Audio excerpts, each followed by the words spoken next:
राहुल गांधी यांच्या विरोधात आज संपूर्ण राज्यभरामध्ये नव्हे तर देशभरामध्ये आंदोलन पाहायला मिळालं। भाजपकडून आंदोलन केले जाते। मुंबईमध्ये बाळासाहेब भवन बाहेर शिंदेच्या शिवसेनेच्या वतीने हे आंदोलन करण्यात आलेले। आपल्यासोबत बोलण्यासाठी शहाणा यांचे त्यांच्याशी आपण बातचीत करणार आहोत।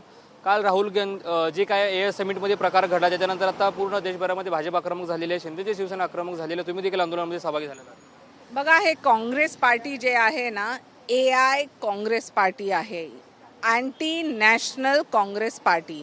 आणि जे त्यांनी प्रदूषण केलं, त्यांचे जे युवा नेतृत्व आहे ते लफंगे आहे।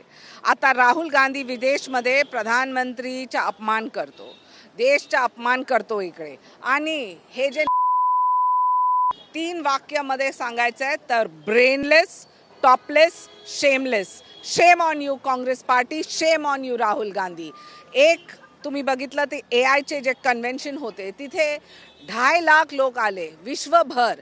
आता मायक्रोसॉफ्ट होतो, ॲपल, गुगल, विकिपीडिया सगळ्यांचे अध्यक्ष सॅम अल्टमॅननी काय सांगितलं, आमचे नेता डॉक्टर श्रीकांतजी शिंदेनी जे एक ट्विट केलं, जेन झीला एक जवाब दिलं, म्हणजे ते युवा नेतृत्वानी खंडन केलं काँग्रेस पार्टी आणि राहुल गांधीचं।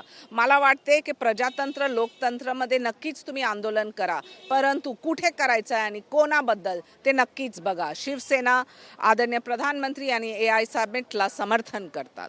भिवंडीमध्ये आले होते, त्यांना देखील काळे झेंडे दाखवण्यात आले, त्यांचा देखील निषेध व्यक्त करण्यात आला। मात्र काँग्रेसच्या कार्यकर्त्यांचं असं म्हणणं आहे की त्या ठिकाणी अव्यवस्था होती, कोणते व्यवस्था होते त्याच्यावर आम्ही आंदोलन केलं। अशा प्रकारचं अर्धनग्न आंदोलन त्याकडे कसं बघताय? 1.5 लाख लोक आले।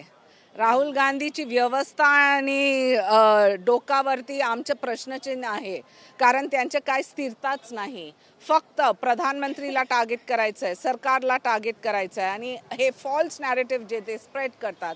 मला वाटते की आता फक्त ब्लॅक फ्लॅग्स दाखवलं, आता ब्लॅक पेंट पण पाठवू त्यांना। त्या होत्या शहाणा यांशी आणि राहुल गांधींना आता ब्लॅक फ्लॅग दाखवला, आता ब्लॅक पेन पाठवा अशा प्रकारचं वक्तव्य शहाणा यांशी त्या वतीनं करण्यात आलेलं आहे। Cameraman Negi sir Ranjit Ingale, TV9 Marathi, Mumbai.